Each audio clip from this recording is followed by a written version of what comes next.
and it hits me, oh my gosh, this is that triangle. You know, there's explanation for everything that occurred in the Rendlesham Forest incident that doesn't involve aliens at all. It was completely silent.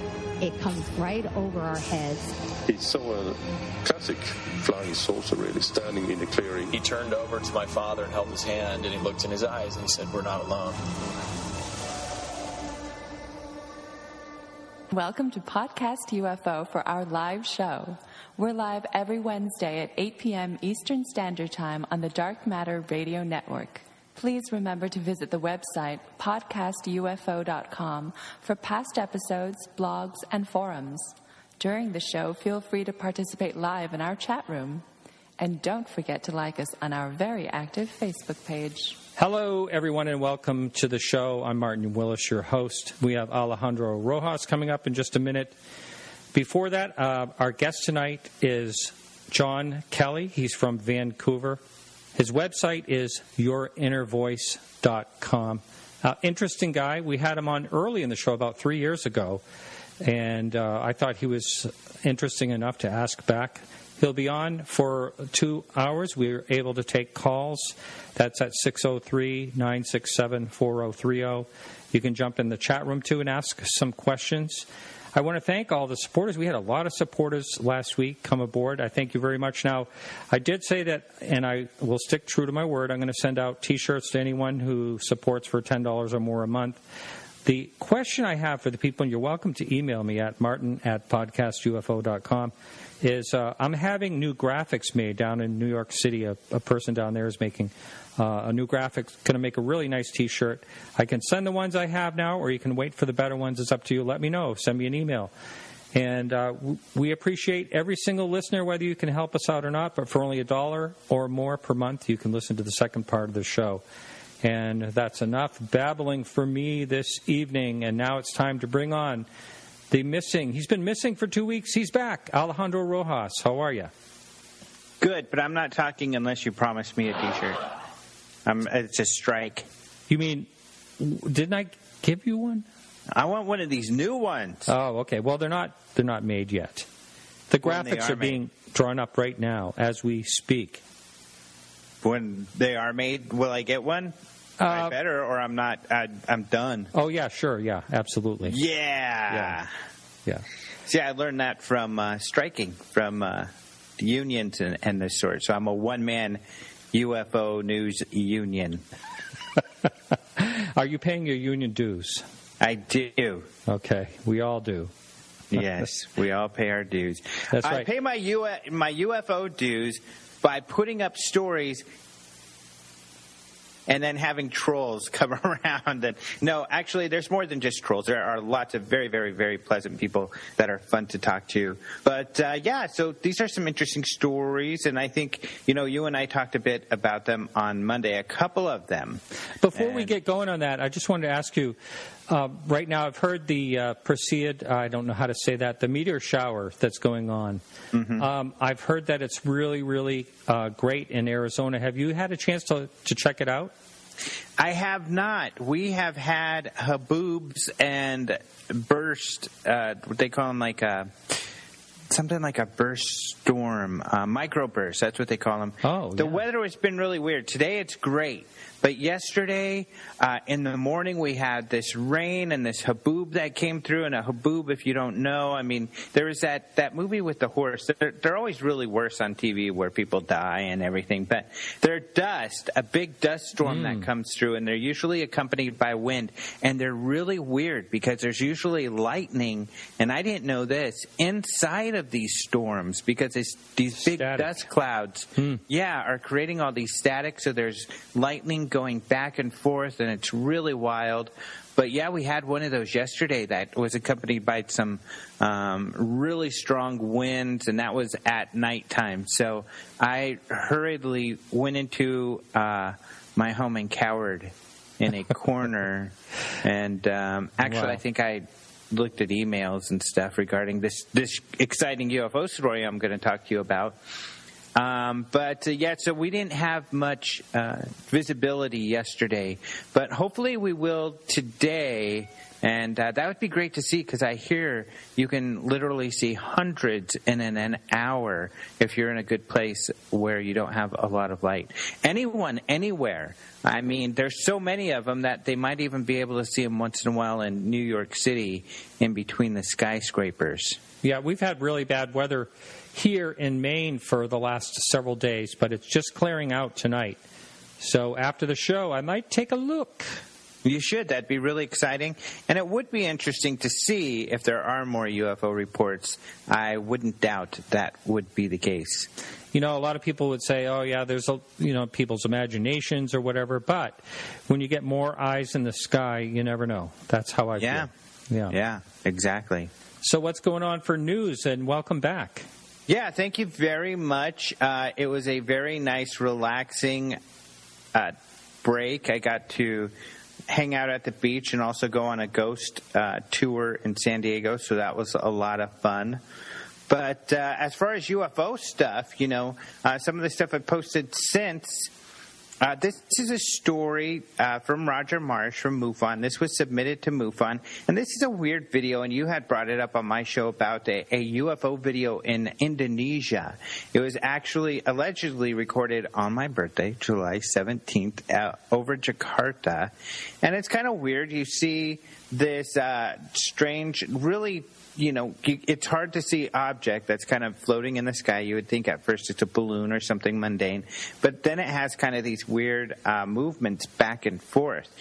One strange thing is that the witness says it moves slowly at a constant speed, but in the video you can certainly see that that's not the case, that it kind of makes this weird movement. The weird movement makes me think maybe it's a hoax, but I'm not sure. They say that MUFON is investigating, but kind of an interesting video there. You thought it was pretty interesting, right? I still do, but the unfortunate thing is anything can be faked these days, and it would be a shame if that one in particular is, because it really does show something pretty wild. And these links will be in our show notes. That'll take you over to openminds.tv, where the articles are, and you can actually watch the video over there. Yeah. Come on over and sit a spell and watch UFO videos with us. We got more than that one. But it's not a UFO, and we got an exciting one I'm going to talk about next, or after this story. But I just want to bring this story up because I think it's really cool, and it's kind of silly in a way, in that it's a story that has been pushed recently by the Telegraph and the Daily Express, two UK newspapers that write about UFOs often, especially the Daily Express. They've been writing about UFOs practically every day.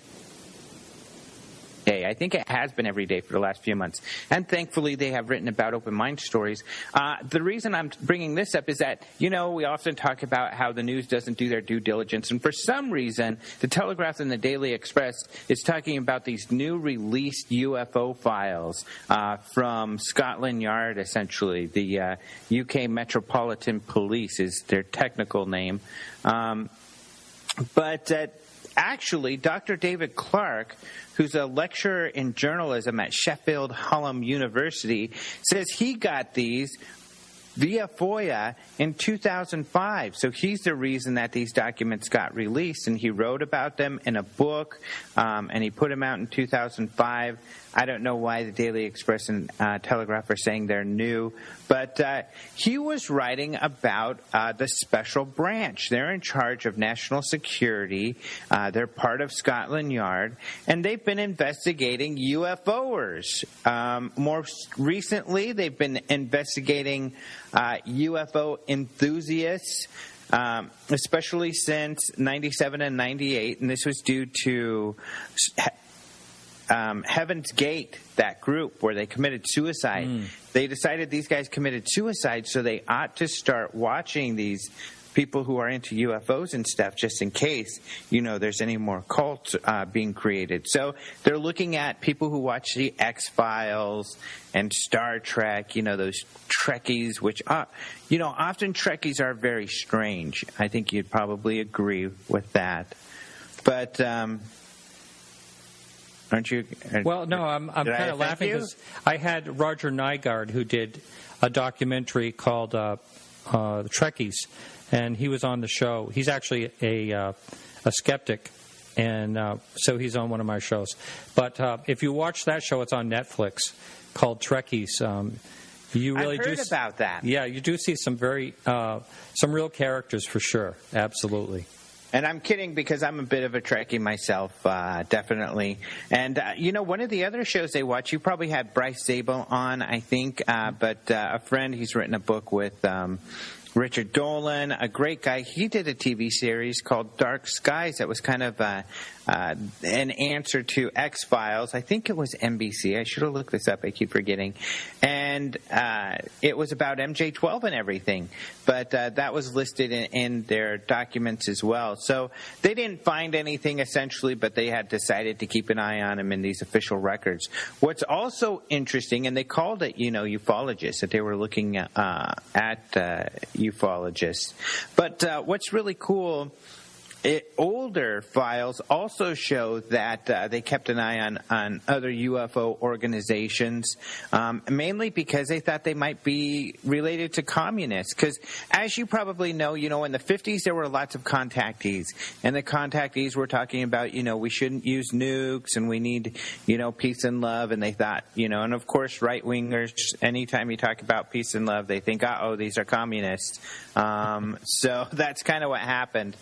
And the right-wingers actually got the police involved with looking at, especially at one cult in particular, and I hesitate to call it a cult because really that's kind of a negative sort of term if you look it up these days. But this was a UFO religion, essentially, that had started, called the Arthurians. It started by a guy named George King, who said he was channeling aliens, an alien called Arthurius, and they even let him do this on TV in, like, the late 50s. So they were being watched to see if perhaps they were they were communists and pushing a communist kind of movement. But their movement was not so much about communism. It was about no nukes, and it was also about releasing UFO information. So according to Dr. Clark, these were the first people to have a UFO disclosure march. And this happened really? Also in the late 50s. Yeah, kind of interesting. I had no idea. Wow. Yeah, the first people to do it. And so there were some UFO activists. And supposedly, I guess, some of the people from the special branch went there to watch. I guess there were a lot of people that were watching, but once the guy started giving his speeches, everybody went away and they lost interest. So was there a little 4-year-old Stephen Bassett there? There might have been. I don't know, but I doubt it. This was quite some time ago. I don't know how old he is, but right, it was who knows? Maybe. It was kind of a joke, but yeah. Sorry. Yeah. No, I realized it was a joke. Okay.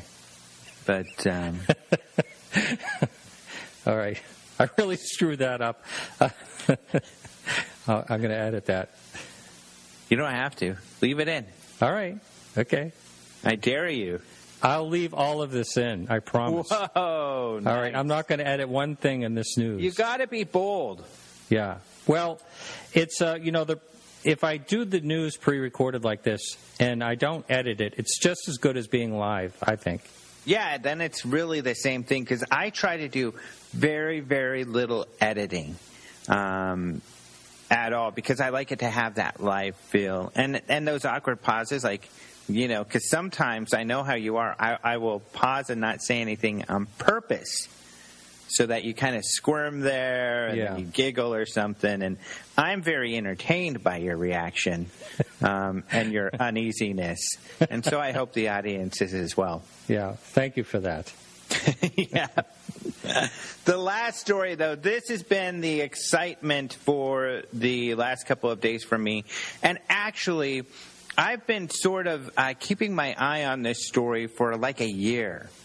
A long time, and I mean behind the scenes kind of look, not just what everybody else had seen, because we had written about this. But this has to do with a video that was released, that was leaked, that allegedly had come from the Department of Homeland Security, and it's from Puerto Rico, and it's you see this flare, and you see all the telemetry like you would have from a military or law enforcement kind of video following this object.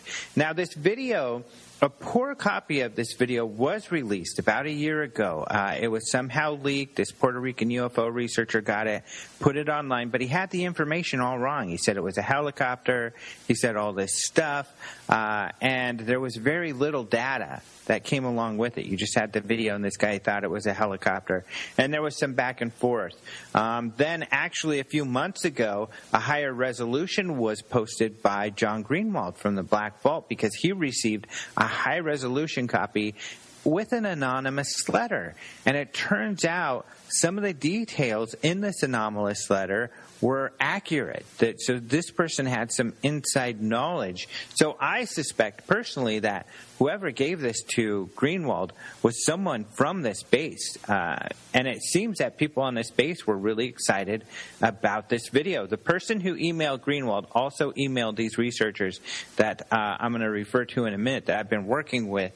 And They said in their letter, this is proof that there's aliens, there's an alien base in Puerto Rico, kind of interesting.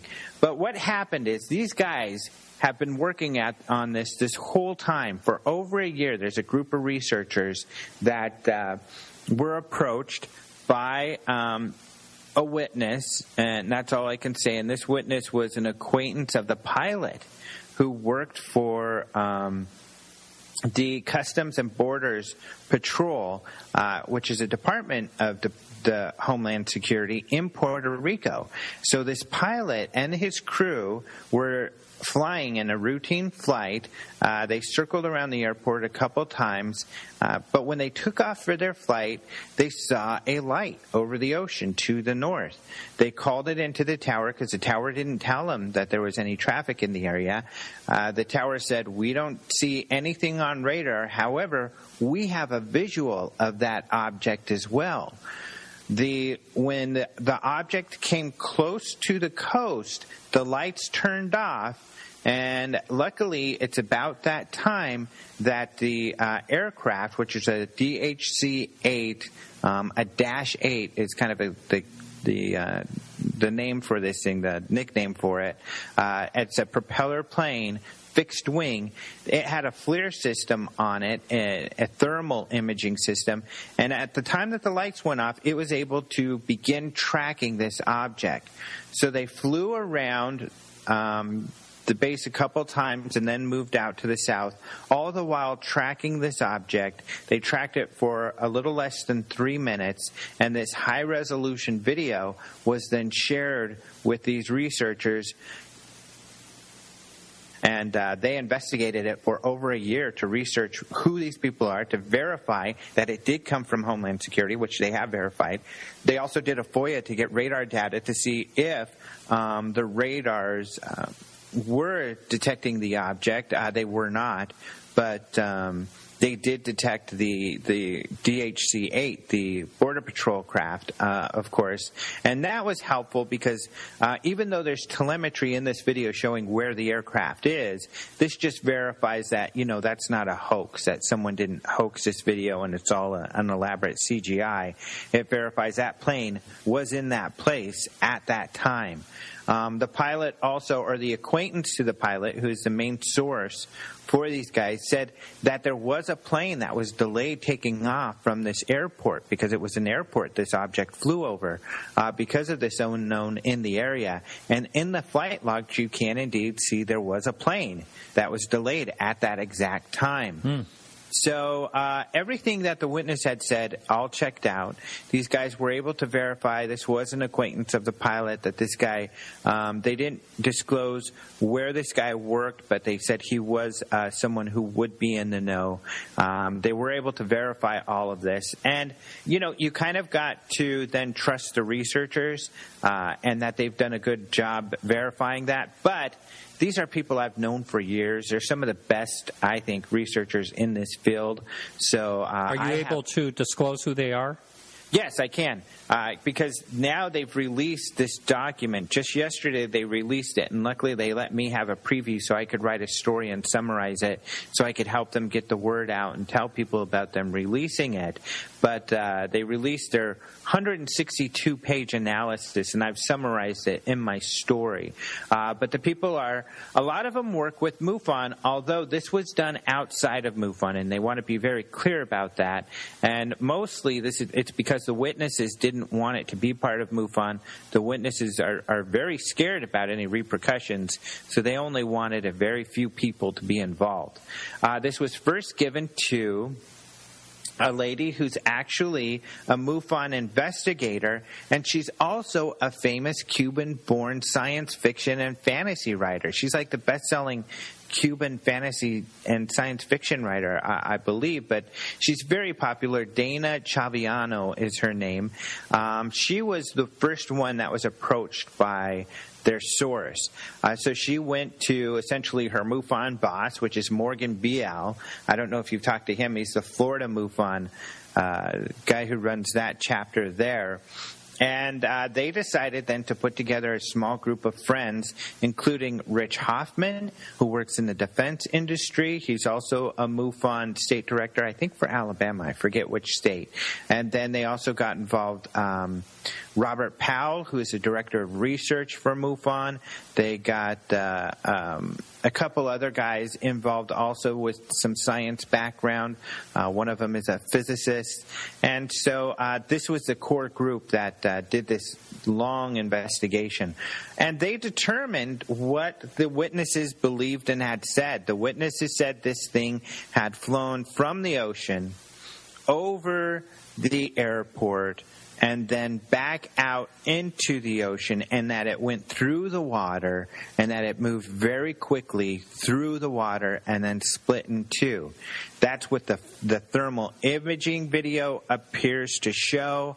This group did some research to figure out where this object was and its flight path in order to determine its speed, and they determined that it was going around 80 miles per hour on average, but at times it was going 100 plus in the air and through the water, that it went into the water and barely slowed down at all. There, you can barely see, I think, a couple light splashes when it's by the water. But, I mean, that's what it appears this thing's doing, so it's really strange. A lot of investigators and researchers have looked at this. Prior to this report coming out, there was a lot of speculation, and a lot of people who had done some research based solely off the video and the telemetry in the video. Some of those researchers, not all of them, but some, like Mark D'Antonio and at least one or two other people I've seen online, determined that the object was a balloon. What they said was that the aircraft is moving around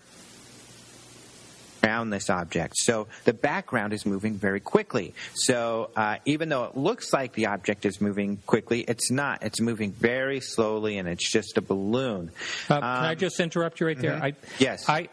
That's the first thing I thought when I watched the video, too, except when it gets to the water. That doesn't make any sense when it comes to what it is doing in the water. It's like going in and out of the water, barely making splashes, and moving really fast.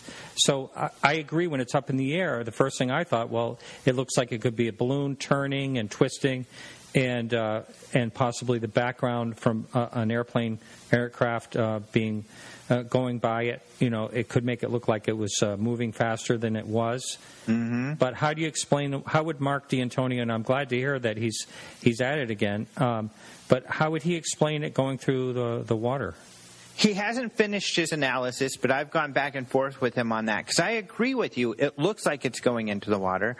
The researchers who are calling them, they posted their research, by the way, on a website called the Scientific Coalition for Ufology, where if they do further studies like this, they'll post more stuff. So the SCU is how I'll refer to them going forward. But they say it looks like it's going into the water.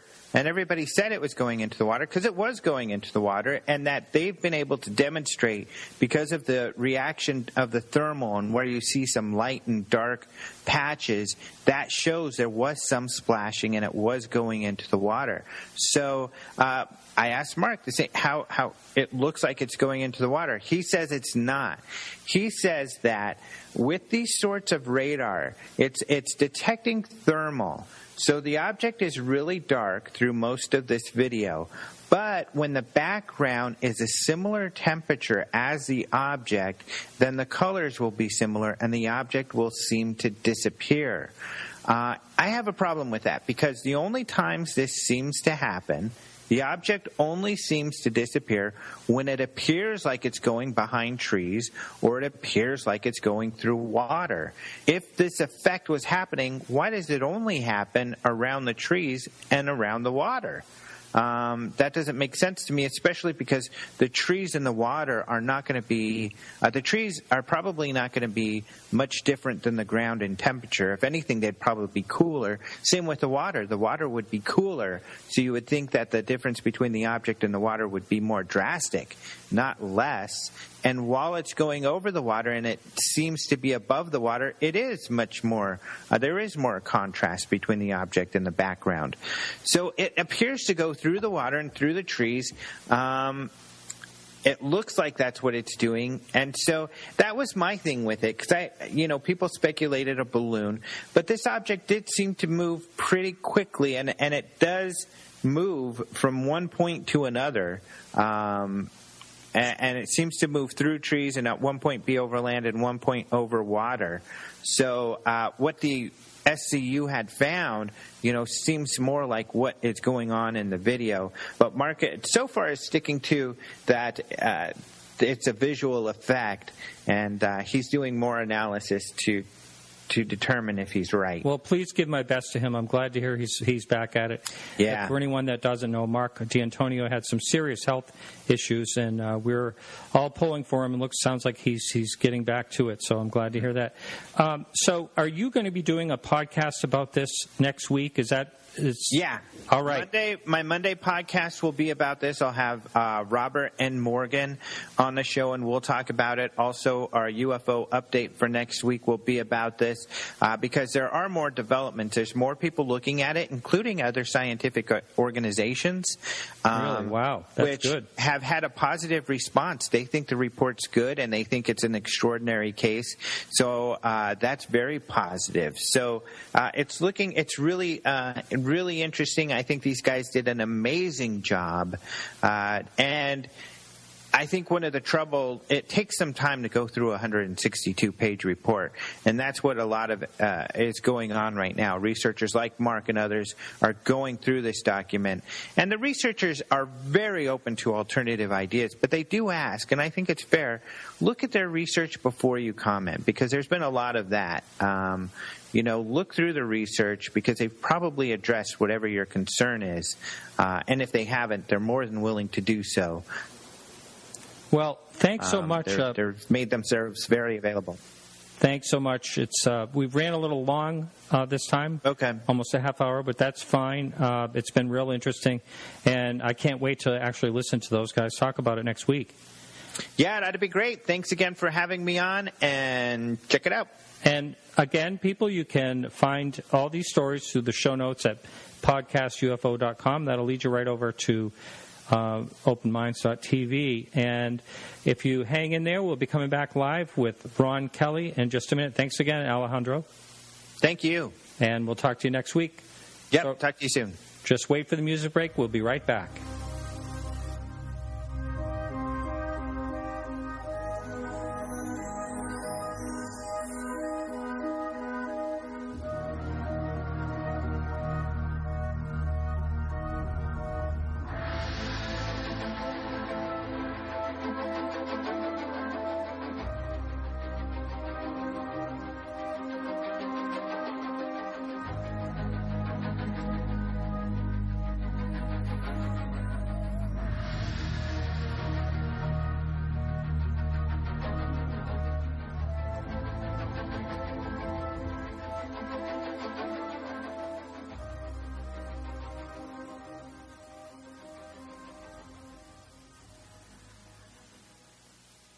Yeah, Jon Kelly will be right with us. And so just one thing I wanted to say to everyone is I am actually going to be at the Experiencers Speak coming up.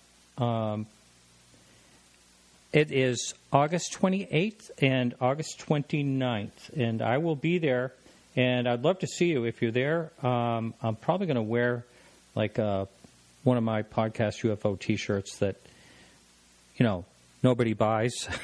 Again, I'm going to have new graphics made, and they're coming out really soon. I'm trying to reach Jon Kelly right now, and so that's August 28th and August 29th, and that's at the Fireside Inn in Portland, Maine. And it should be a great conference. Grant Cameron's going to be there. A number of noted people, Kathy Martin, Denise Stoner. The list is right on their website if you look up Experiencers Speak. And for some reason, I'm having trouble reaching Jon Kelly. I'll keep trying him here. We just spoke earlier, so I'm not sure what the issue is. May have him call into the show. And he's been following along, listening to us live, so he may be having some type of technical difficulties on his end. I'm not really sure.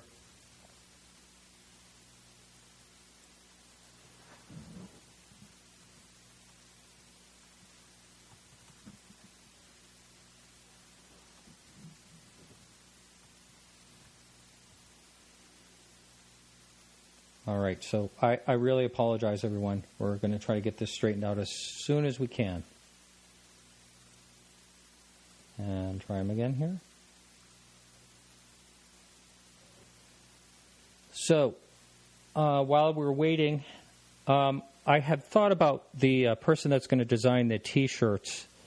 They're going to make me 3 different graphics, and I thought about displaying them somehow on my website, and maybe have a survey and have you pick as a listener out there. John, are you there?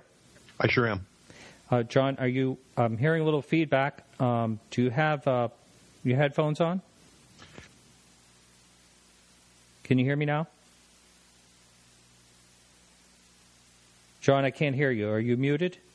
No. Well, allow me to swap out my setup. I'm sorry. We tested. We had tested for this setup, so I will quickly swap out. No. It sounds good now. Oh, it is good? All right, yeah, excellent. You are good. Welcome to the show. We had a little trouble reaching you. Well, it's super to be with you guys, and I thank you for your patience. Yeah. Now, you were on, I think it was April 2012. I'm pretty sure that's when it was. Mm-hmm. So that's going back. So 99.9%. I think we had Scott was our original listener back then. There's a couple of others that have been listening that far back. Peggy, I believe, was listening that far back. So it's going to be all new to the people that are listening. However, I do get email from a number of listeners that go back through all my podcasts, which I really appreciate, and probably have listened to it. So for the person who hasn't heard of Jon Kelly, can you tell them a little bit about your background? First of all, you're in, is it Vancouver Island? Vancouver, British Columbia, which is one of the main ports on the west coast here on Canada. And I'm a Vancouver native and have been pursuing all kinds of interesting fields of research most of my life, and became widely known publicly in the late 1990s as someone who was interested in what at that time was being referred to as reverse speech, which is the study of unconscious communications encrypted in normal conversation. And I established a grassroots practice and worked with individuals. My practice grew to become an international practice. I ended up as a CBS radio feature producer at one point based on those studies. I became very prominent throughout English-speaking media for my arguments and demonstrations of these phenomena of hidden speech communications. And parallel with that, I developed some very interesting visual catalogs, including high-resolution photography produced during yoga meditation sessions, and as well as documenting through video the local and regional UFO phenomena of the Pacific Northwest, as well as events in Texas, Stephenville, the Marfa Lights, and other interesting areas. Mount Adams, the famous Kenneth Arnold sighting in that region. I've spent extensive time with high sensitivity night vision equipment in that region, taking recordings of different phenomena. So it's something I immersed quite heavily into as an opportune situation, being as I am in the Pacific Northwest, which is a high incident of sightings and accounts and film that come out of this region. I proceeded to write a column for Examiner.com for 4 to 5 years called the Vancouver UFO Examiner, which was very popular and received wide distribution. The articles that I wrote would appear on the front pages of websites such as USA Today or MSNBC, the Irish Independent,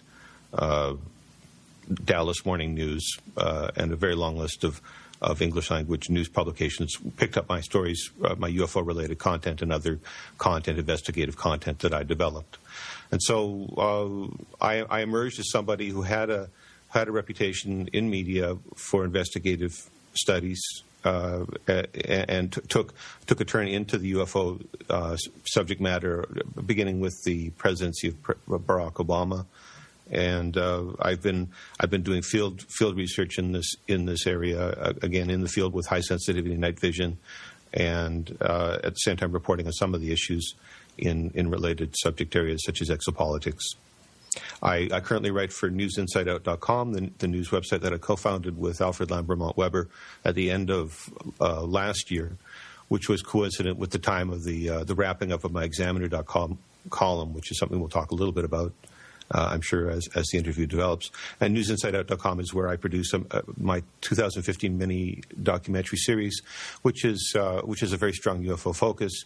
It takes a deeper look at my footage from Marfa, where I have pristine quality Marfa Lights, 3 CCD images that I produced on site, as well as the Mount Adams UFO phenomena, the Okanagan, British Columbia UFO phenomena, and many other sort of insights emphasizing the psychic aspects of contact. And even for the videographers who are out engaging with UFOs, there's evidence that suggests that they're anticipating the events and having their equipment set up on time prior to the incidents, so they get very, very good quality footage.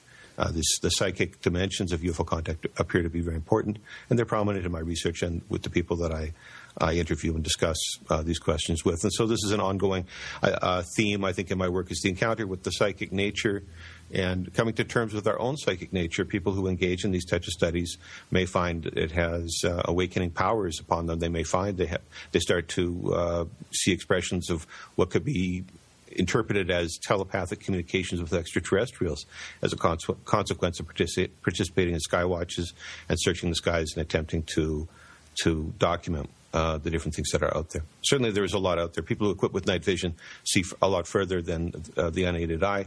And when you expand your pool, so to speak, of phenomena, it's more likely you'll see more phenomena. When you're looking in 2 different spectra of light, in visible light and in infrared light, both concurrently, you've expanded your opportunities to pick up on some of the unusual stuff that's out there. And it's surprising to most of us, I think, how much unusual stuff does populate the night sky, and that's one of the things I enjoy, particularly this time of year. This is the season to be out. We have the warm nights and so on. This is the season typically where I'm out in the field somewhere, studying the skies, hoping to get some exciting footage and to maybe grow my understanding a little bit more about what's happening in the contact arena in a direct way. I'm generally very hands-on. I like research that I can evaluate and measure, and so I've picked these subject areas that I can tinker with and conduct my own experiments. And it's been very productive time. Again, since I became known publicly 15 odd years ago, I've produced a lot of groundbreaking research, the audio studies, photographic and video, and all of it is finding an audience and finding its way, in social media. I think I have a good catalog of independent research, as well as some perspectives on some of the contemporary issues of the day that people are discussing, whether it's disclosure, exopolitics, or other related questions to the UFO phenomenon. Now, I've been out there a few times, and you don't have a lot of clear skies out there. Is there a season like this time of year? Is it clear a lot more than other times of year? Summers in Vancouver can be exceptionally good. This being a warmer year than most, we've had more hours of sunshine, I think, than we would normally get. And we had it early in the season. So for the Vancouver-Fraser Valley region, the crops have been triggered due to the excessive sunshine. They started coming out, maturing 2 weeks early. So our harvest seasons have somewhat been skewed because they can't pick the crops fast enough to get them out to market and so on. So that's an indication of how much blue sky time we've had this year. Although where I live is a rainforest, and so we do have excessive dark sky conditions, meaning that we're under cloud or rain for a considerable time of year. Many Canadians are famous as snowbirds who flee the Canadian winter to find sunnier climates, if only for the sake of their mental health. Yeah. But Vancouver does have a long-standing reputation, and I can cite Dorothy Isaacs as someone who had filmed 30,000 feet of 8mm footage of UFO phenomena that was investigated by local university professors and was widely disseminated through U.S. media back in the 1980s. There's many paranormal and UFO-related shows from that time. Some of them are on YouTube. You can go back to the way back there and see how much media coverage there was of Dorothy Isaacs' UFOs. And this is a housewife who simply had a personal camera that she took out on her back deck. I remember, yeah. In Vancouver, and she got film after film of unusual things. And she eventually published a book. I went to the book launch at the Vancouver Planetarium, and I asked a question from the audience about, what are the mechanics of setting up contact? And she presented it that it was as easy as just participating. That if you had the desire for something to happen, that it could manifest this way, and that people should not be inhibited around exploring these questions in their own personal way, as well as trying to support the organized efforts that are out there as well. Okay. If you're listening live, we're on with Jon Kelly, and you can dial in if you'd like at 603-967-4030. And if you'd like to ask a question on the chat room, that's right at podcastufo.com. You mentioned earlier, just a minute ago there, about how the psychic phenomenon there's some type of psychic relationship. And I was, just a couple of weeks ago, I was down in Maryland. I did a live show down there with an old-time researcher, Ray Stanford, and he was saying he used to get what he called UFOtopia. Like he could feel like he was going to have a sighting, and he felt like upbeat, and he just knew it was going to happen. And that person, that man, Ray Stanford, has had so many sightings. He wouldn't tell me exactly how many, but I know that you've had a lot of sightings as well. And so it is really strange to me, and I'd like to explore your thoughts on why certain people, you always think of UFO hotspots, but secondly, like this woman on the back deck of her at her house filming all this footage, and other people who have an idea like the next day to go out and set up their camera because they're going to have a sighting. I remember you talked about that last time. So how do you suppose this actually happens? What's your thoughts? I have, this is an enormous topic, but essentially, the premise that I start from is that human beings are born with an existing psychic nature.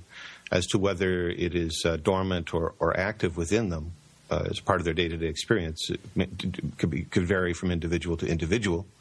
But I think there is certainly some conception that in Stone Age cultures, certainly in the times of all of our ancestors, that the burden on human intuition was very great in order for survival and continuity of the species. And so people living under intense pressure, not in high-tech societies, but under Stone Age conditions, were compelled to use their minds and expand their mental reach in order to survive living in the forest.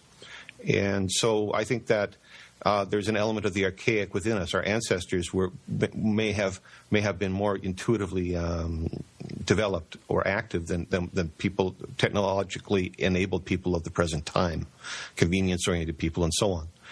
So I think we are tapping into something inherent within our potential rather than some new invention manifesting in the 21st century, so to speak. As you said, our legacy contactees, and there are many different opinions about reports of the past and the many personalities who've reported UFO contact. But one of the lingering threads, back through Adamski and others, is the telepathic contact. It's one of the lingering threads, and it persists today. Today, I am in contact with videographers who report intensive interdimensional contact as a part of their the milieu within which the videography occurs. In other words, if they weren't having all this out-of-body travel, they may also not be the videographer who shows up with all these different kinds of flying saucers and other things in their footage.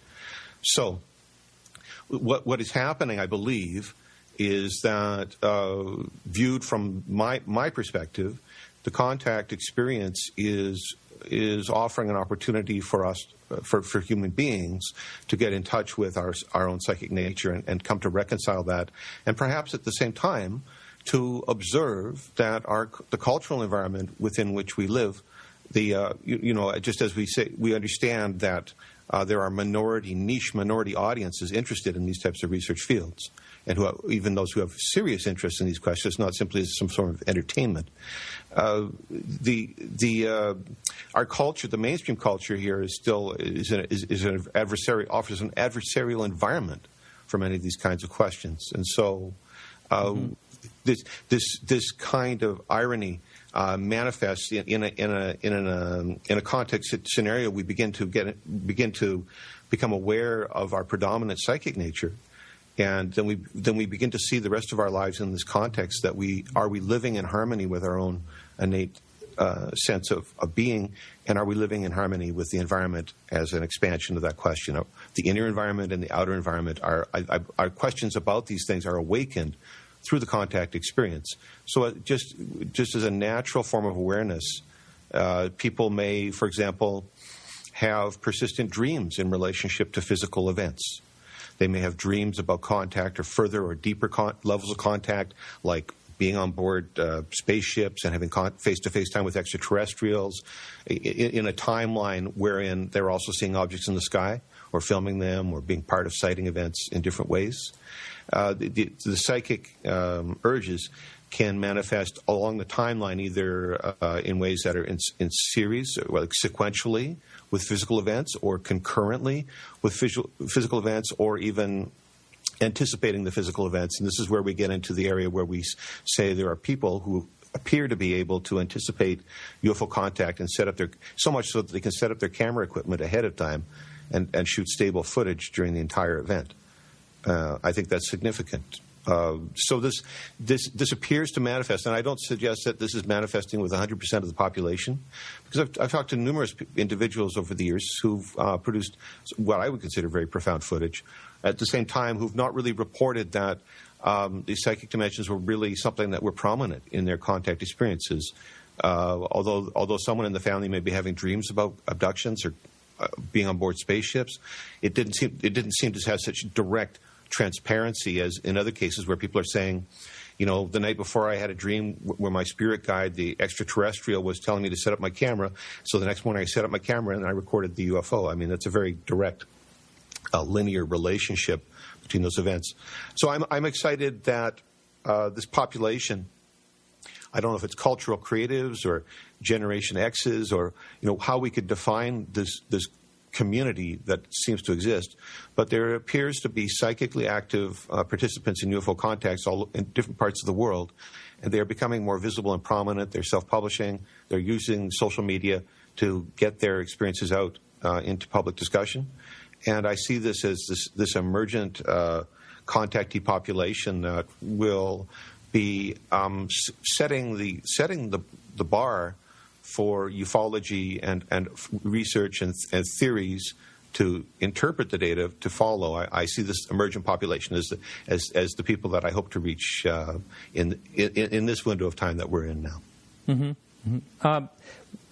I also remember when we spoke before, you mentioned that it's ridiculous to think that if we're seeing a sighting of the same craft, for instance, over in Belgium, when they had the triangle, they kept seeing over and over again, and the sightings of the same type of craft over and over again. I think you said it would be ridiculous to think that they would be traveling, the light years back to wherever they are and back here again.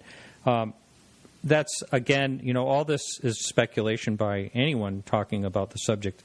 Whether they can bend space-time and travel instantly or... but your thoughts were that they're here or they're somewhere near here, weren't they? Isn't that what you... that's what you said I believe, back in 2012. Well, I think it's an obvious argument, the idea that someone is going to travel 100,000 light years on a commute to come here for some mysterious mission and be seen by the population. It seemed kind of a stretch. What I'm possibly more open to is this idea of dimensions that may be, parallel and just, one wavelength out from ours, and creating a sort of instant proximity that may also help to interpret instrumental evidence that shows UFOs manifesting and demanifesting. Mm-hmm. That kind of behavior is suggestive of what some people in sciences call quantum condensates, but beyond the thoughts of what material properties may explain these manifestation, demanifestation phenomena is transit between dimensions. And it's interesting to note, in parallel to this discussion, is that a 1947 document remains hosted on the FBI.gov website, in which it describes the origins of the UFOs and their occupants as as the Sanskrit term lokas, L-O-K-A-S, as the Romanized Sanskrit. And a loka, in Sanskrit philosophy, this is archaic classical South Asian philosophy. A loka is a dimension in the mind of God. So this document hosted on the FBI.gov website that says the UFOs are coming from the lokas, this is a 1947 opinion. It's hosted there today. It suggests that there's dimensional concepts that are invoked, not unrelated to concepts that were being discussed in Sanskrit literature from thousands of years in the past, where people had concepts of parallel civilizations sharing this environment, and that there was an integration and a flow between the human dramas and the dramas taking place in the other worlds or kingdoms, so to speak, and that sometimes there was commerce between the kingdoms or dimensions and worlds. People moved from place to place. People had struggles and difficulties. Sometimes people and entities killed each other, as described in that literature. So the Sanskrit literature, as we know from Dr. Oppenheimer's concerns regarding becoming gods at the time of the atomic age, in which he is said to have quoted the Gita, and Krishna, the great speaker of the Gita, is talking about all these divine properties, and it was interpreted by the scientists of the time, Robert Oppenheimer being the most prominent of them, that humanity had acquired the power of the universe. Like we could create the heat of the sun on the earth on demand by exploding nuclear materials. So the scientific community, in other words, was very serious about the ideas found in Sanskrit literature. This is not an abstract notion to scientists like Dr. Robert Oppenheimer, is like one of the fathers of the atomic age. So I say that there is a lot that we can test and measure in the Sanskrit spiritual science that's presented through texts like the Gitas, or through direct transmission from teachers in Tantra Yoga and other archaic traditions that are still alive today. People can still study those practices, and I'm one of the people who in fact did personally study those practices and produced a lot of instrumental material through photography that's related to those studies. Is quite unique. People who are my friends on Facebook see a number of those photos up there. This is radio, so I can't really show you a photo on the air, but to say that I have a deep investment in those practices and studies, and it's the foundational work from which I see these events. In other words, I bring a yogi's view to the UFO contact question. To some who are participating in UFO contact and extraterrestrial contact questions, there's a sense of absolute outcomes being maybe diplomacy or cultural exchanges, or time on spaceships and other sort of measurables. many claimants, like Billy Meyer, for example, claim to have been on spaceships taking pictures outside the windows and such. So that is seen as sort of, in the UFO contact timeline, that is seen by some as an outcome of participating in this. If I go looking for UFOs, it surely means that down the road I'll be up there, talking to Captain Kirk or somebody, right? But from my perspective, from the yogic perspective, really, the UFO contact is something that happens along the way, but it doesn't serve as the final outcome unto itself. I may or may not be interested in becoming an ambassador for other civilizations. I may or may not be interested in spending time on spaceships. I mean, I may have a lot of things to do right here in the city, without leaving on some spaceships. So I'm not necessarily identifying very strongly with those outcomes, which maybe is a little different considering the hours I have invested, in other words, in contact and documentation.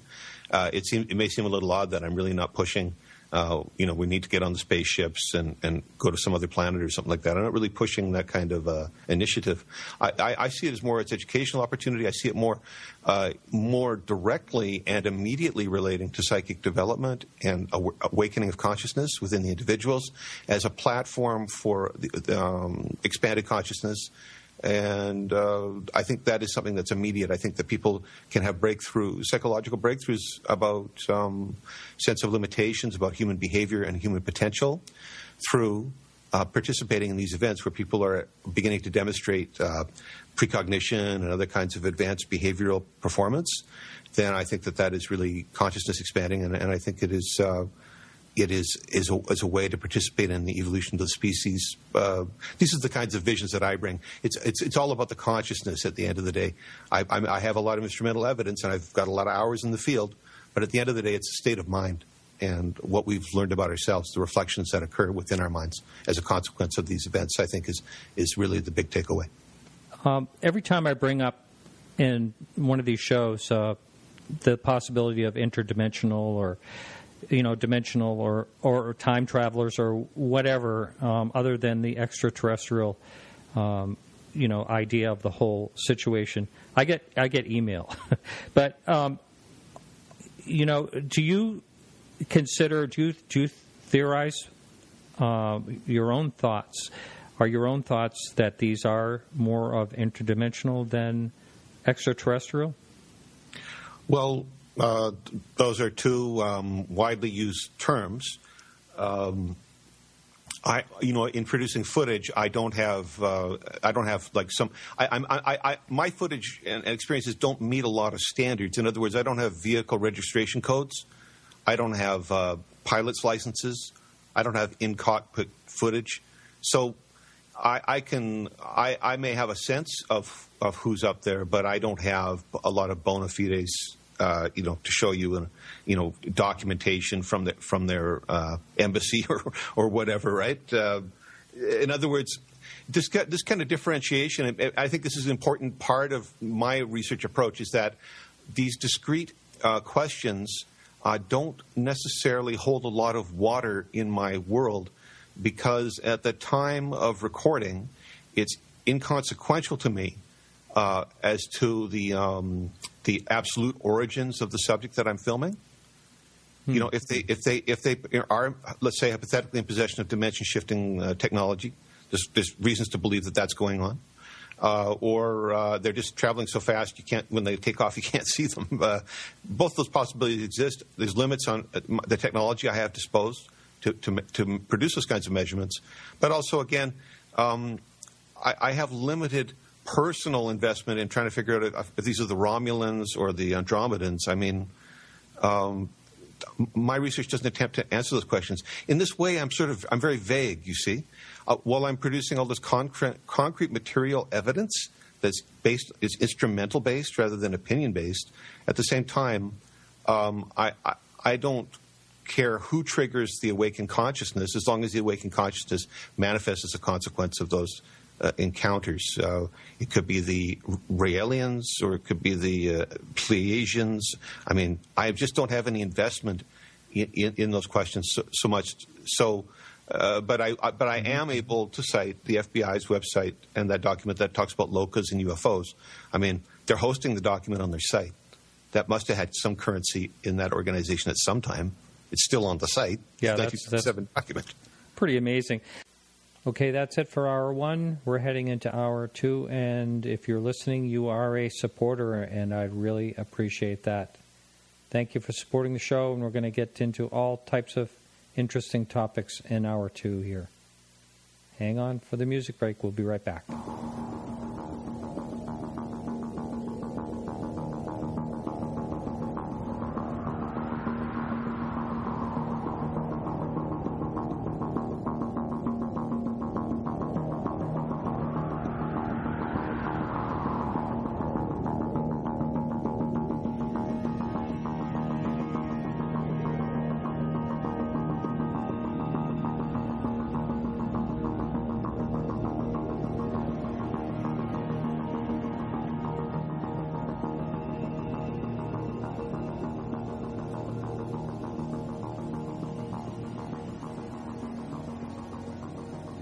Okay, we're on live with Jon Kelly. Again, you can call in, and that number is 603-967-4030, or you can jump in the chat room, and that's at podcastufo.com. In this hour, I would like to talk a little bit about the Marfa lights and Mount Abrams, and because I think if I looked at some of your videos, and you have spent, I believe it is 5 years looking into Mount Abrams, and that's where Kenneth Arnold had his sighting.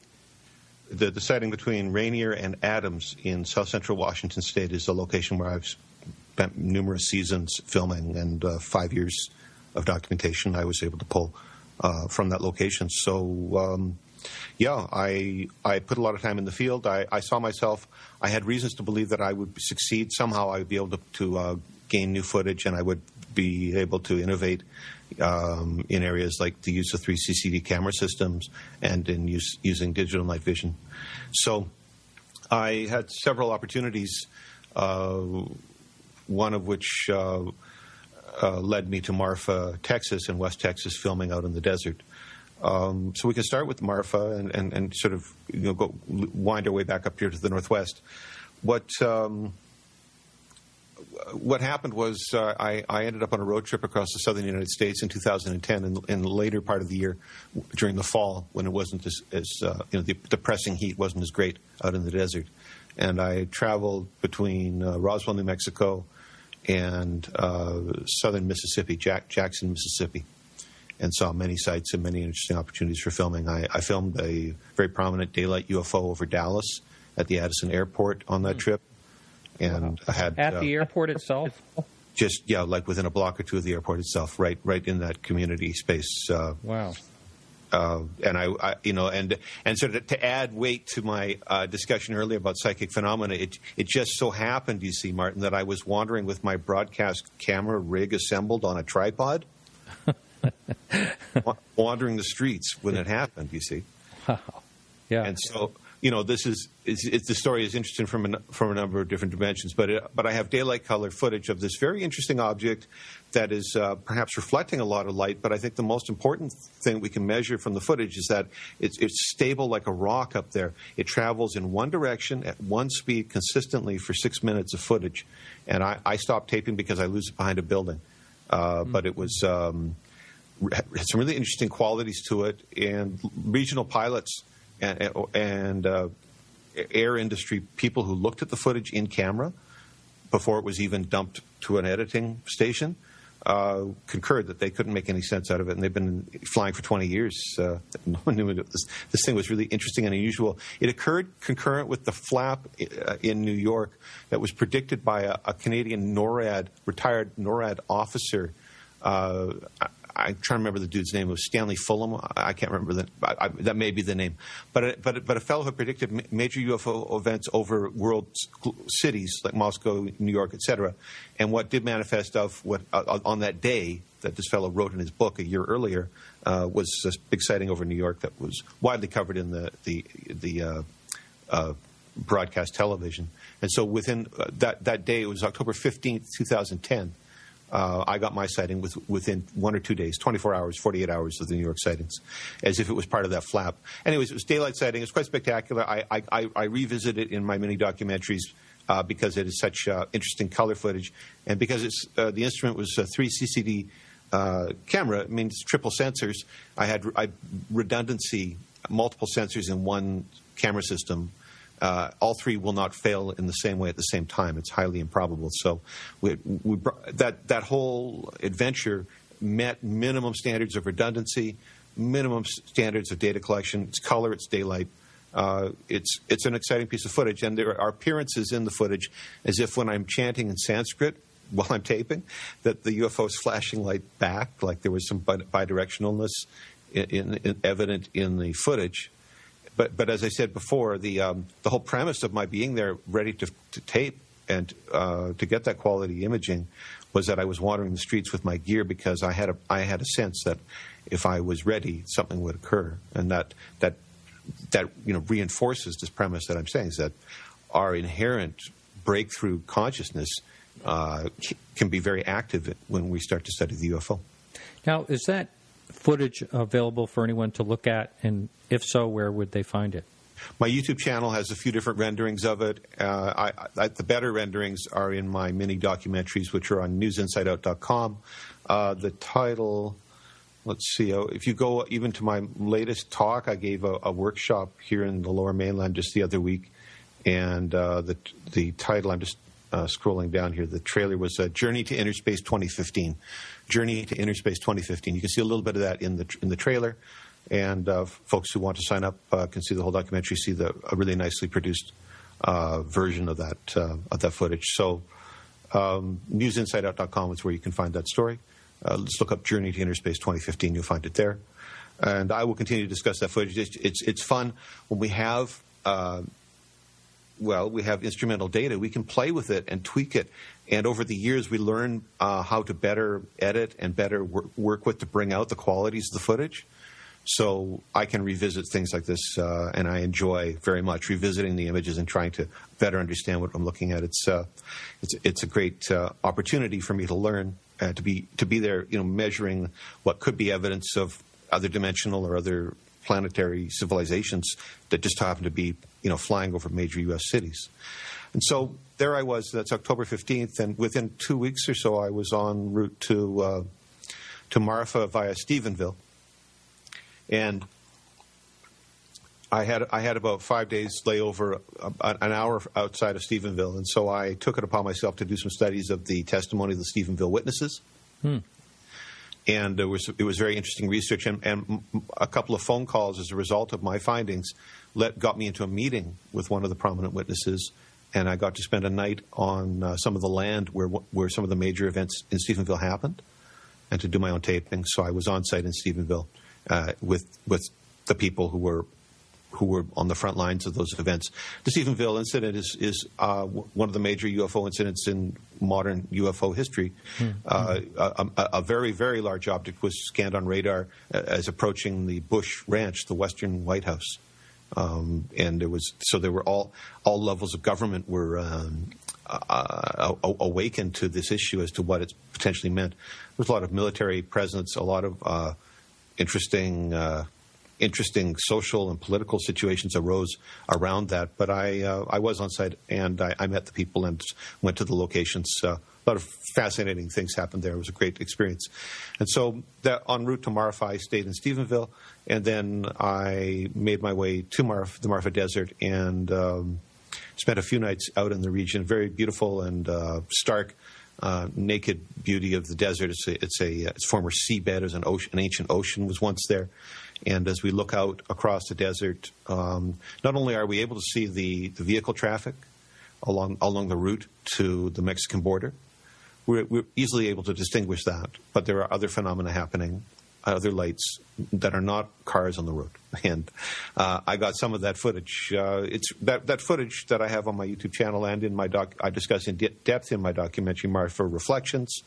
I was approached by a production company for Discovery out of New York earlier this year who just were very eager to get my footage and put it on the air. So I know that I have very compelling footage. Because I was shooting with high-sensitivity equipment, the results are that you can see the desert and the lights in the same shot. It's not like all darked out with a light in it. It's like full-frame illumination. So I in my planning in the year on the Wayback Machine, when I considered that I would get involved in this, I chose wisely in terms of my investment in gear, so that I had the right gear, and that it played out. When I had a chance to go to exciting locations like that, I had the right equipment at the right time, and on more than one occasion, that worked very well for me. So what I'm using for my color camera, that triple sensor camera, is the Ghost Hunters camera. If people are familiar with the Sci-Fi Channel on television and the Ghost Hunters series, all of the black and white night interviews that they shoot on that show are shot through the same system. So I picked up that piece of equipment. It's a industry standard night camera. The Panasonic AG-DVC30, which people can acquire very inexpensively on eBay now. But it was very expensive at the time, I'm sure. Oh well, it was priced. It was priced to sell to institutions. Because of its capacity as a portable surveillance system, the equivalent of a wall-mounted surveillance unit. It was targeted for police agencies of the day, and so subsequently, what's happened in the industry in terms of availability of camera systems is that features such as night shot that were widely used to market Sony cameras of the 1990s. You'll note that most of Sony's cameras don't offer that feature anymore. The vendors have really turned down offering night vision type surveillance systems to the consumer or prosumer marketplace. They've really backed off on doing that. Most of your HD cameras have these fall-off thresholds where you're trying to shoot the sunset and stuff like that, and you get a black frame with a dot in it or something. It's just at certain luminous levels of illumination, the sensor gives up, and so I avoided that problem by buying a high-sensitivity camera. But the vendors have generally stopped making this kind of equipment because the governments have pressured the vendors, saying we don't want to compete with the public for night supremacy in terms of being able to see what's going on. We don't want them competing with us, so you guys have to stop selling this stuff. And that is evident in the marketplace.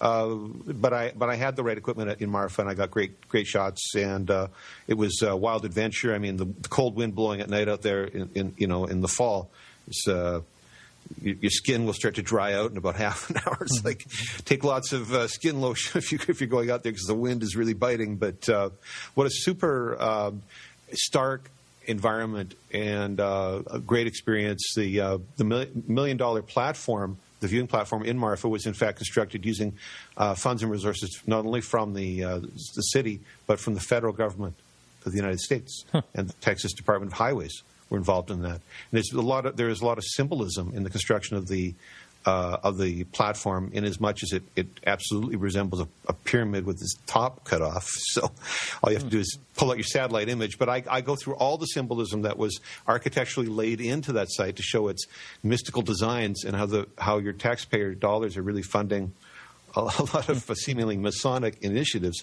in my Marfa Reflections mini documentary, so people can watch that and check that out.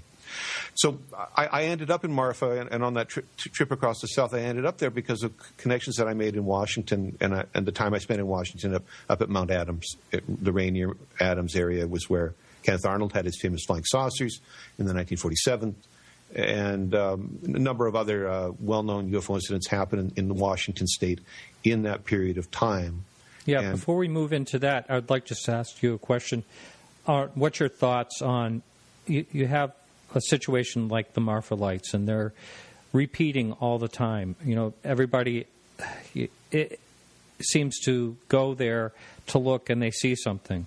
Now, when something is that prominent over and over again, doesn't it make you curious as to why someone doesn't study that scientifically to try to figure out what exactly is going on? Well, there may be more qualified researchers who have already investigated there than I. But the simple street credibility answer is that those people would be laughed out of their institutions if they applied their resources, their professional resources and institutional resources to these questions. It's called career suicide, and economic warfare is used to suppress discourse free thinking, and so on. We live in a society of relative freedoms, not absolute freedoms by any means. So this is, because I have no institutional affiliations. I have no, tenure or any other kind of contract binding me to silence in these questions. I enjoy a great liberty in discussing these things, but I think it's well known that more serious thinkers in more esteemed institutions are looking at these questions, or have looked at these questions, and do so under with a lot of accompanying political pressures. It's naive to think that we can look at the UFO topic without addressing the accompanying political issues, and that is something that I emphasize, that the politics and the cultural environment, the social structure, and all the things that are surrounding these experiences are important questions to examine if we're going to look at the UFO question. We can't look at one without the other. We publish into a hostile universe if we want to discuss these issues. Even my Vancouver UFO Examiner column, which was widely syndicated on USA Today, Wall Street Journal. I mean, my content was being read in newsrooms all over the English-speaking world and beyond. And that column was stripped off of the Examiner.com website. They didn't just terminate the contract and bar me from entry to continue publishing, and retain the content, the valuable content that was so widely read, that was appearing on all these other Newsday and Florida Today, the Space Coast newspaper. I mean, they stripped the entire column off their site in an act of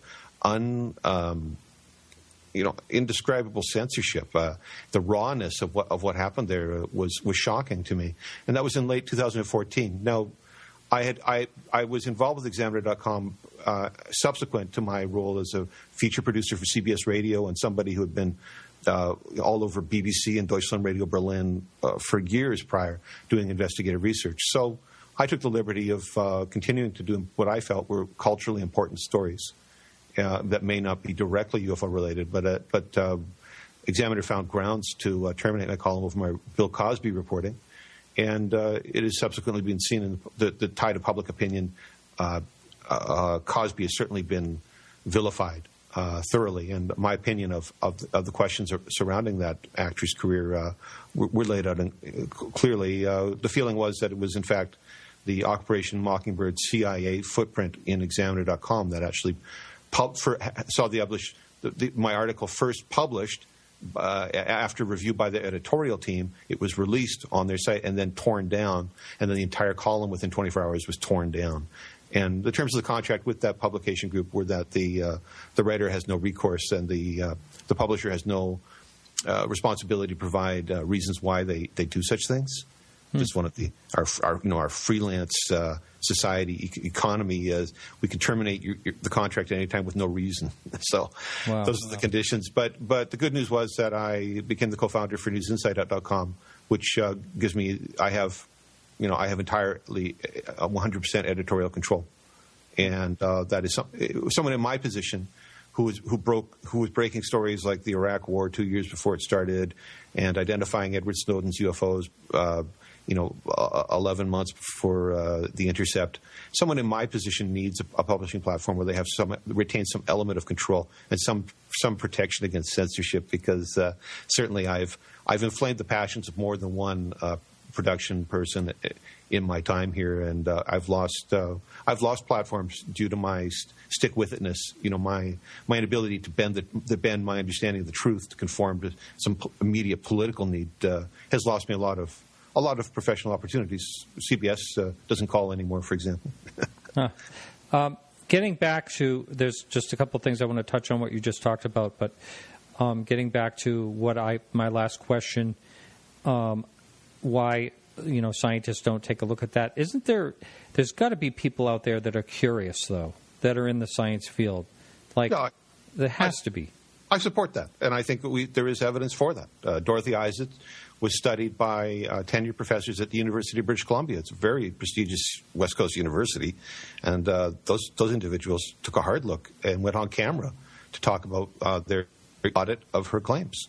Mm-hmm. So And that's back in the 1980s. So certainly, with the many disclosure initiatives that occurred and the citizens' hearings that have occurred and all this documentation that has been produced as a result of those initiatives, there are many credentialed individuals on camera who held positions of responsibility in the government or the military or other institutions who've gone on camera to provide their own opinions and perspective. We are not short of those credentialed individuals, but there is a fundamental understanding related to career suicide, in that there are claims, valid or not, with regards to national security questions that the UFO issue awakens within the minds of people maybe tasked with national defense.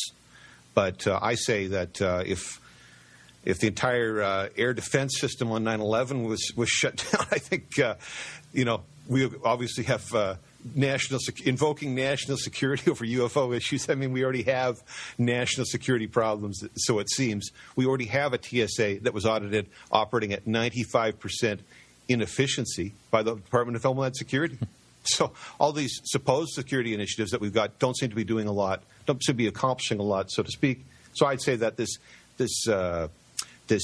smothering of free discourse on the UFO question and the seeming destruction of careers, even at White Sands, there was a documentary about the operative who destroyed the career and the mental health of a witness to UFO tests. That seemingly, I can't remember the name of the film, but we're celebrating the operatives here who put the knife in the back of the investigator and twist it.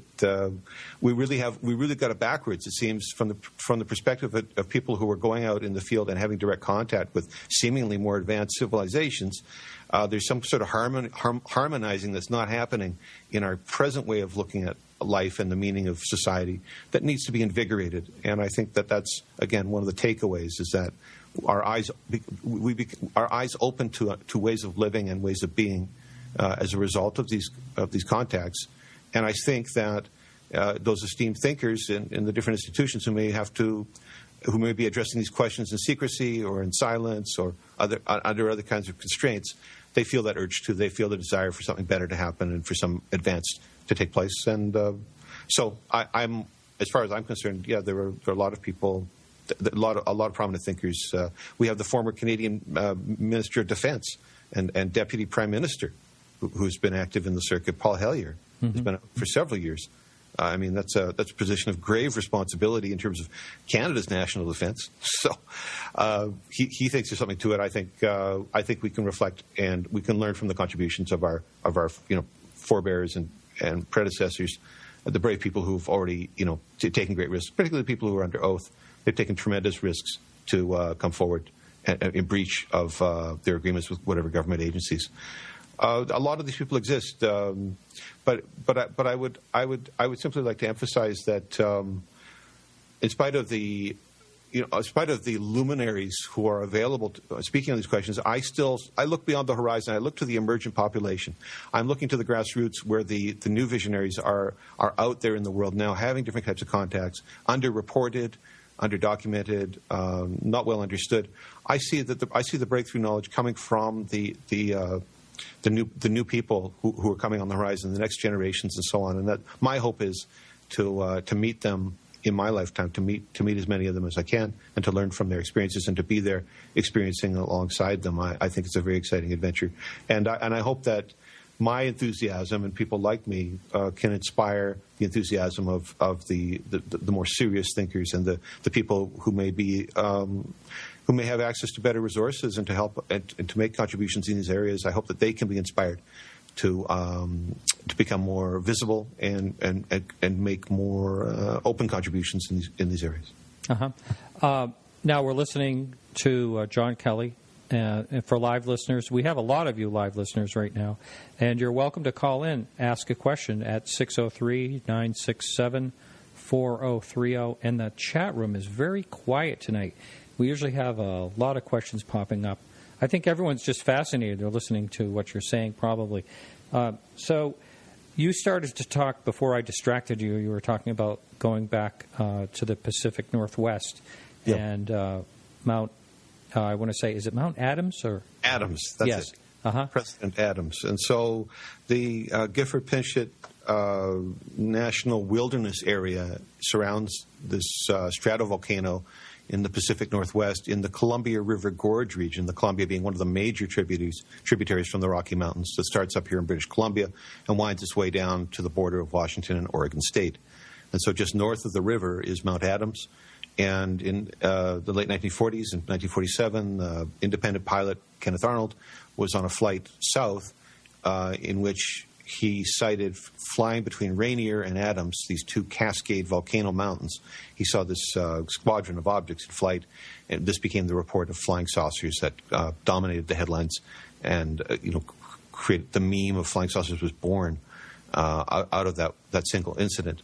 But my visits to the region informed me that there was a lot of ongoing events and phenomena that were accessible in the area, being as it is on the edge of the wilderness. For example, wilderness means untamed. I mean, wilderness means anything goes, untamed, unexplored, unknown, not civilized. It brings with it all of the archaic things that we can imagine that our Stone Age ancestors and the first peoples were experiencing before us.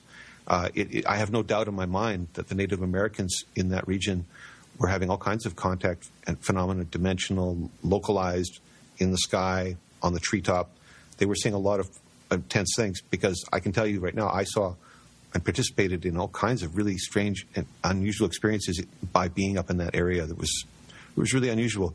Now, this is coming back to the theme that you introduced earlier, which was the discussion of hot spots, which in the ufology field puts us on a map, on a pinboard where we can locate seeming locations where there's a better chance we may have a sighting. If I go to this place, I may have better luck being part of something that happens there. But I say that further than this idea of mapping the world for its hotspots is this idea of the hotspots within us, the people themselves. In other words, the housewife on her back deck possesses some attributes or qualities that make her a qualified participant, and she is seemingly she's for her, something is manifesting as very natural and normal. It's because of some qualities or attributes that person possesses.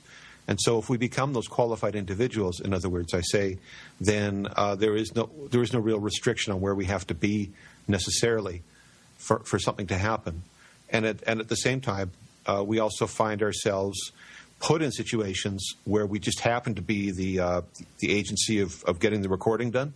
As I found myself in Dallas, I didn't have any, 6 months prior to that, I had no plans to be there.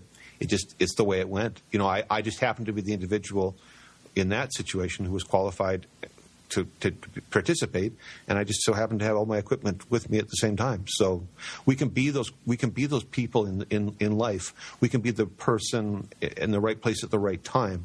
And I say it's a question of our inner condition and what's the colorations of our minds and our hearts, our desires, and so on. Very yogic ideas, and these ideas have a lot of currency in the contact realm. People talk about meditation and contact. These ideas are not strange. And to someone who has a very deep investment in meditation and yoga, I share those ideas. But further to that, as many phenomena as I'm able to describe, seemingly I've been witness to a part of some really quite a variety of different experiences. But at the same time, I'm not really engaging in them in an attached or grasping sort of a way, as if I was reaching out for something and it was slipping through my fingers. Rather, I'm creating space where something can occur. I'm setting the stage for something to take place, and in doing so, I'm becoming the recipient of that experience. And this is David Akers' concepts, the engineer who steered the Yakima Lights study. It was about a 2-decade study that was on the suggestion of Dr. J. Allen Hynek, who was the U.S. federal government's UFO scientist, the famed astronomer of the 20th century. Hynek suggested to David Akers from Seattle that he go to Yakima, which is on the is on the east side of Mount Adams. You go up to Yakima and start documenting the light phenomena that people are seeing locally. And those lights informed the production of Steven Spielberg's Close Encounters in terms of the special effects that were shown of stationary space objects that start to move, like stars that start flying around, stuff like that. This is Yakima lights type phenomena. So when David Akers was in the field, he wrote that the camera operator is best to set up their equipment and let the phenomena come to them. If we race from spot to spot in the region trying to find the best place, he said that wasn't the solution. The solution was to withdraw from being overly identified with the outcomes and attachments, which is the message of the Gita. Stop being attached to the outcomes, just do your thing and don't worry about the outcome. This whole philosophy is what he was saying, that he would say as well. The phenomena will come to the observer.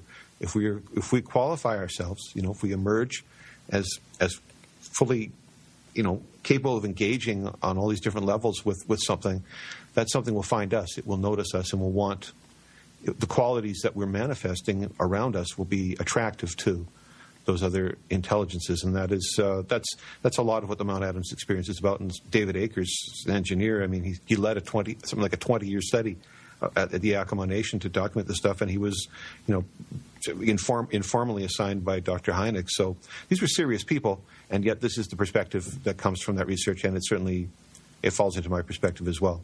So there I was, many seasons up at Mount Adams. I was on Mount Adams. Now, did you tent out up there? I had access to facilities and ranch facilities because I as a Vancouver native and BC native, I was in James Gilliland's neck of the woods.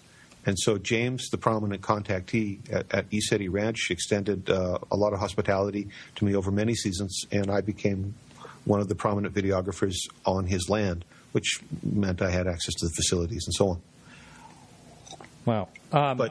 Okay, go ahead. But certainly, the area around Mount Adams is available for hiking and camping. It's beautiful wilderness. It's a beautiful escape. The gorge itself is a wonderful agricultural region with all kinds of fruit in season, all kinds of wonderful culinary experiences happening right now in that region, and camping. All those things are within reach. There's a ranger station to get on Mount Adams. All those things are in place. So people can definitely go up there and make bed and breakfast and other arrangements to stay up in the area. Mm-hmm. Now, how about someone? The experience I had was just one. I happened to be sitting in a hot tub, and this thing flew over me. This is kind of the genesis of me doing this show. But I've only had one. I had possibly another sighting, but I won't call it that. It could have been something explainable. But the one I had was certainly a sighting that could not be explained initially, and that was back in 2006. So I just had one. I wasn't evidently tuned into anything, just relaxing in a hot tub. So what do you say to about the person that just has one sighting? As far as I know, there were no other witnesses. Well, solitary experiences and observations have their own validity. They certainly have personal validity, and it offers you a memory to reflect on, something. If you're obviously you're a person who's interested in UFO related questions, and so you can weigh your firsthand encounter with the testimony of other people, and you're part of the community of witnesses. Whether you're on the maximum end of the scale or the minimum isn't as important as the fact that you exist as a member of a community, and your story has its own personal meaning that maybe others may share, interpretive and other kinds of dimensions of your story, just in the telling. Other people may be benefiting, in other words, from hearing that story from you. And so you're fulfilling a greater purpose than just, I wish I could have my own UFO sighting, but rather you're part of an educational outreach and a form of activism by being a broadcaster on this topic as well. So I would say that's great efficiency. I mean, one experience translates into all this knowledge and information sharing and benefit and community building. I think that's quite a good outcome, considering, as you say, it was perhaps only one incident that did it. Yeah, that's right. That's exactly right, because that was just enough to make me want to really explore what's going on. And I still, I've said this a number of times, and not to be redundant, but I just feel that there probably will not be any answer to this in my lifetime, and I'm okay with that. I'm just exploring it and talking to people like you and other people that have interesting thoughts about what might be going on is enough for me. It's a fascinating topic. Well, yeah, and so I think it offers fertile grounds to inspire new thinking, and however that translates for every individual is up to them. There are initiatives that are attempting to formalize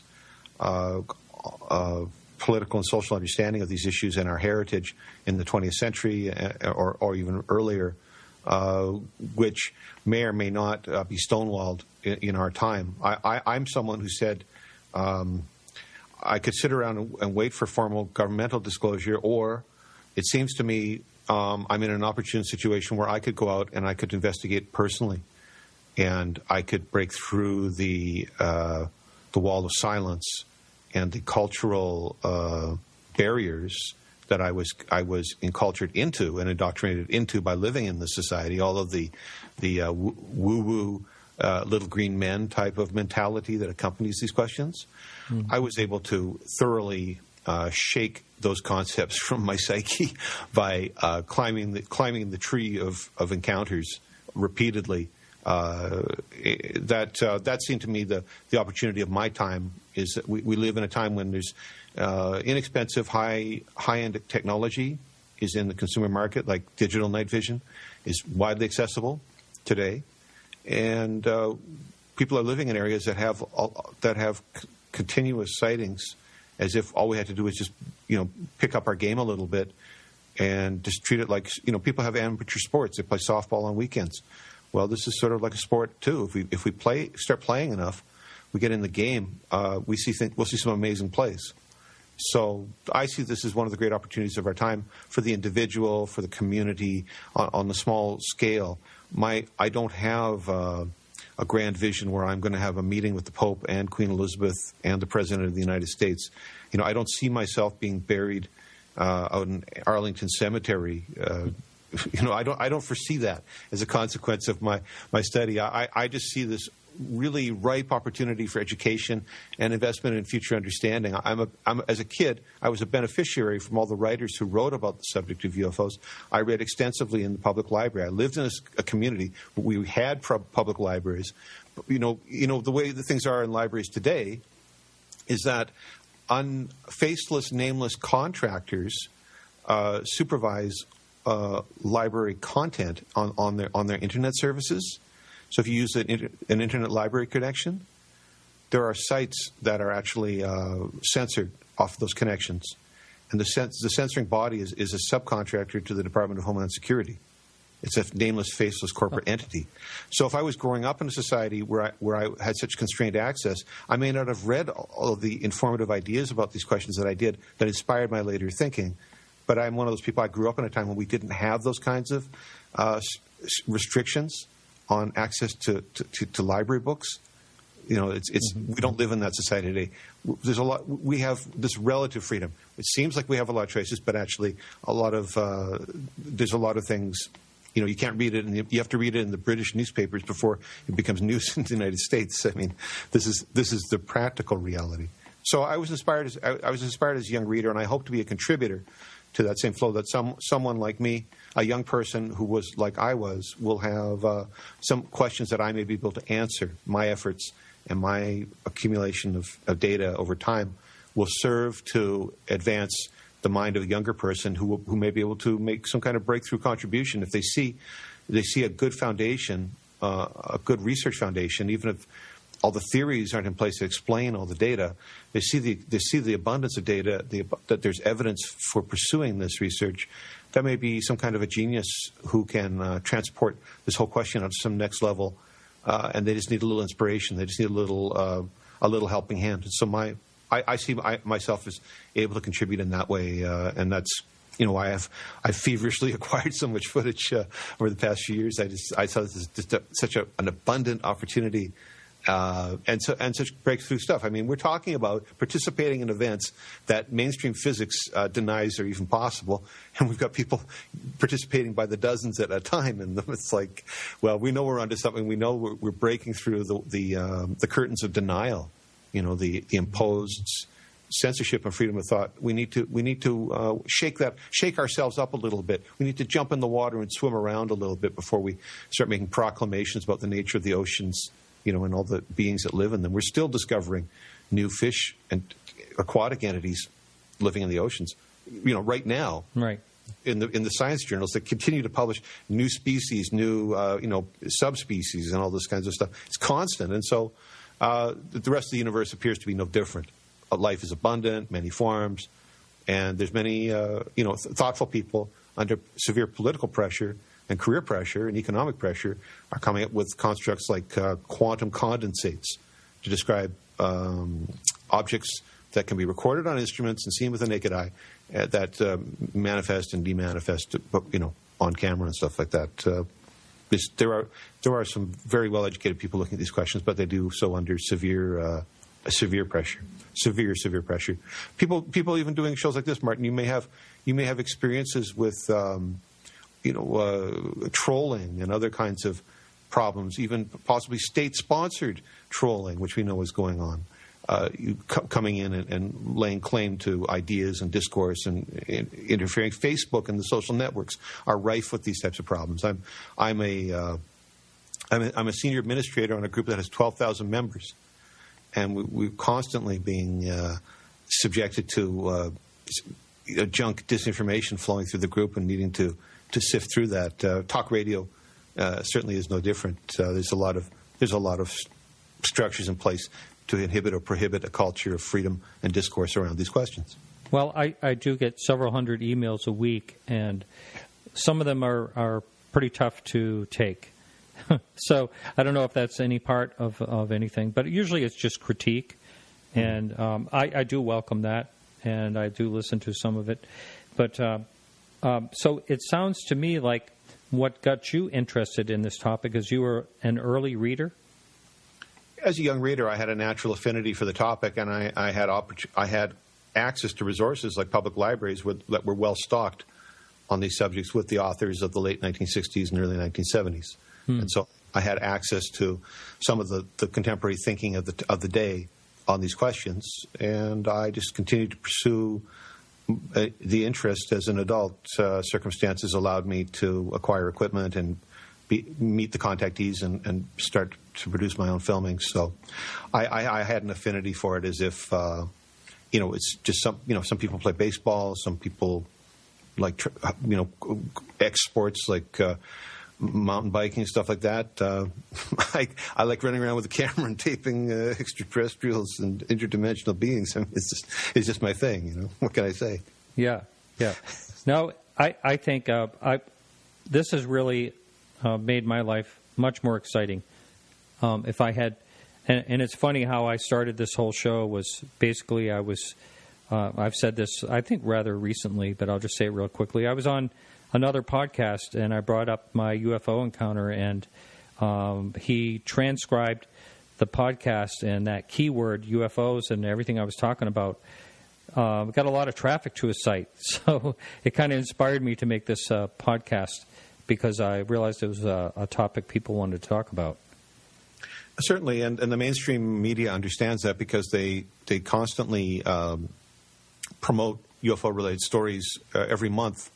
It seems that all of the major networks have some kind of UFO story they put on their site. It's part of the news. When I wrote for Examiner, it was part of tech news, technology news. UFO had a place in the journalistic world, and so we certainly talk about it. Certainly of diversity of opinions. There is certainly an agenda related to censorship and not maintaining secrecy. And there are also other kinds of grassroots community-level initiatives that are all about getting way past the culture of secrecy into information and meaningful data collection that will have long-term meaning for intelligent readers and viewers. This is my vision. There's entrenched forces, fighting for disclosure and non-disclosure. And, there may be advances, there may not be advances. I think the biggest disclosure, as I stated earlier in the show, is coming to terms with our own human psychic nature, and that we are seemingly constant participants in other dimensional activities and being observed by other entities in that way. And we have to create a culture that integrates with that rather than distances us from that perceptiveness. We need to let that develop rather than turn it off and witch hunting. We have we have a question up on the message board. And have you seen any UFO occupants? Well, in answer to this question, and I was asked the same question by Japan's Anemone magazine, which is a UFO publication, a print magazine in Japan. And I said, no, Dorothy Izett has certainly seen a lot of them. She's taped some of them, too. But my face-to-face encounters are with the entities from the Sanskrit culture. And so I have these high-resolution photographs face-to-face of the Vishnu's avatars as described in the Vedas. That's what I have. I don't have little green men or little grays or mantis beings or reptilians. I don't have that as part of my collection. What I have are high-resolution, iconic photographs of these avatars. And so that's where I spend my time. I had said before that although I'm involved in data collection in this field and research and questioning of the subject, I don't have there's no sense of absoluteness for me about getting on a spaceship, having diplomacy with the Greys, or any of those things. It's irrelevant to me personally. I'm on my road on a road to somewhere else. It just happens to involve passing through this realm of data collection. But it's what's significant is looking at what's in my catalog rather than what's in my catalog defines what I'm doing.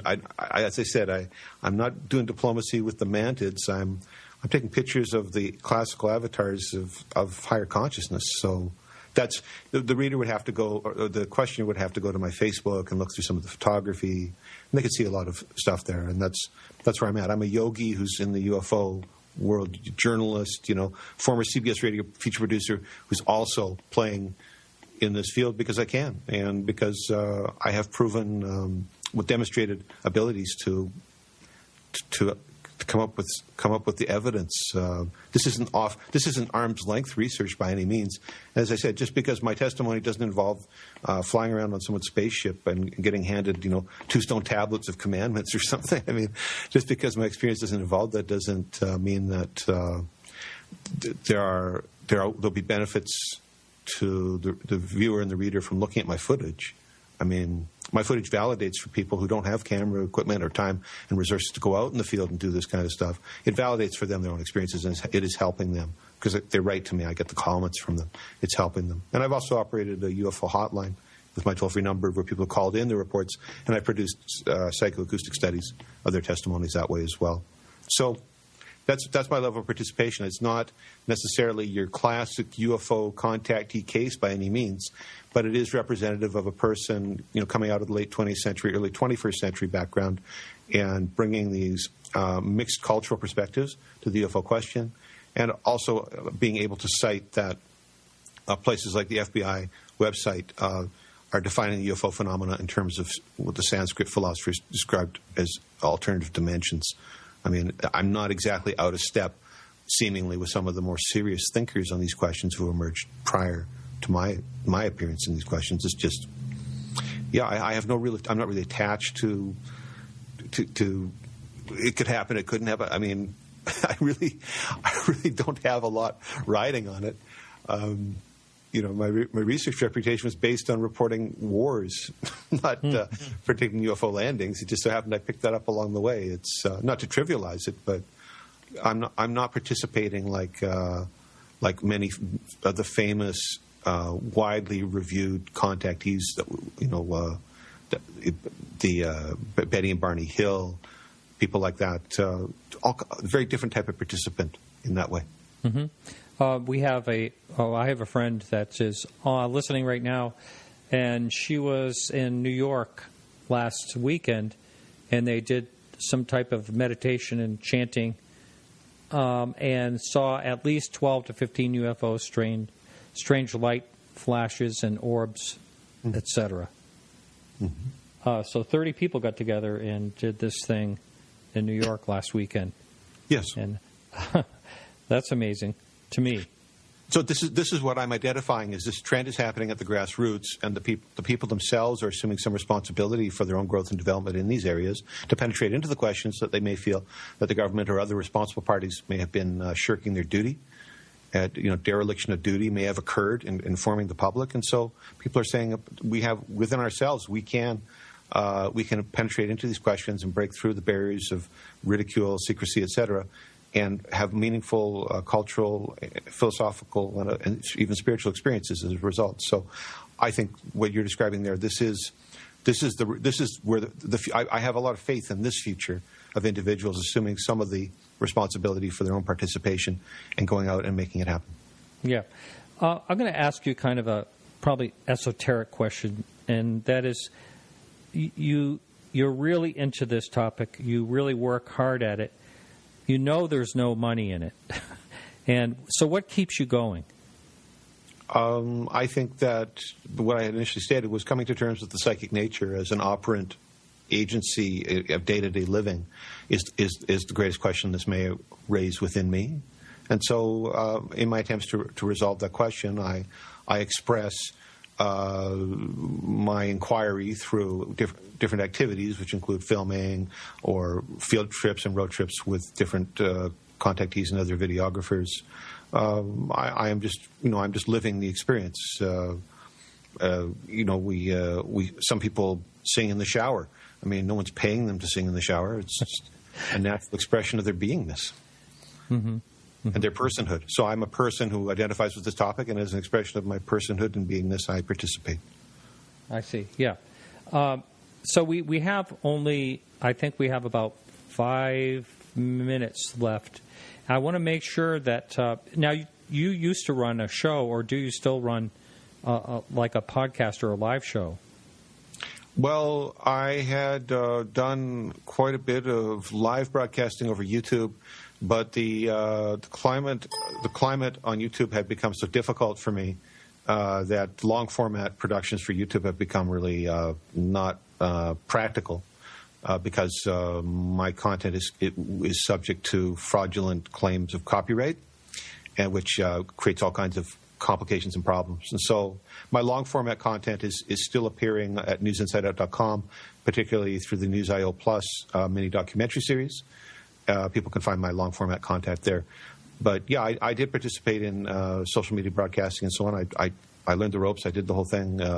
I found that YouTube's climate was very inhibitive for someone in my position. It was intensely inhibitive and institutionally structured to do less to do with freedom of speech and other values, and rather to diminish people's ability to connect and share information. So what can I say? YouTube's a big disappointment for me because, I'm a YouTube partner. And as I say, there is serious problems there with the use of institutional resources to censor and abuse content creators. So that's my opportunities is in other areas. As I say, I continue to self-produce and so on.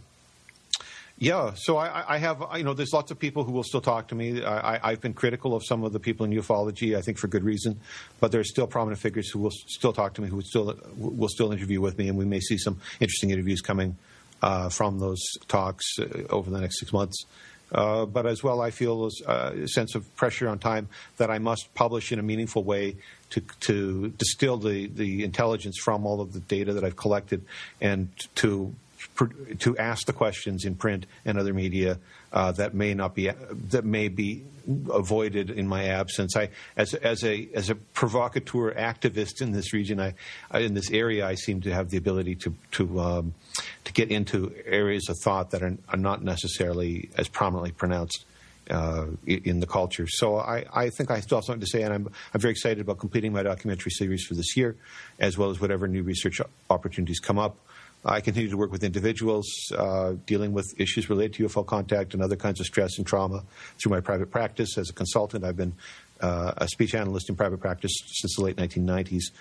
Very successful practice, recognized by professionals in the mental health field. Some excellent testimonies on my website. So if people want to get in touch with me personally while we're writing this out, of course, my Facebook, Jon Kelly, but also my site, yourinnervoice.com. Yourinnervoice.com, as you can find out about my consulting practice there. People may have questions related to experiences, inner experiences of dreams, other things they want to tap into. My ability to extract unconscious communications from testimony is very powerful and proven widely. I can certainly do more of that work for people as well. So that is my story. It's been wonderful sharing with you, Martin, and having a chance to come back after, you say, a number of years. Many exciting things have happened in our world, and I hope that many exciting things continue to happen for the UFO community and people who are watching this issue, hoping for some insight and breakthrough, even personally or as a society. I hope that all of us are successful in finding out the answers to our questions. I agree. And just quickly on YouTube, all these podcasts go up on YouTube. And I used to read the comments, but I stopped doing that because, they can be rather negative.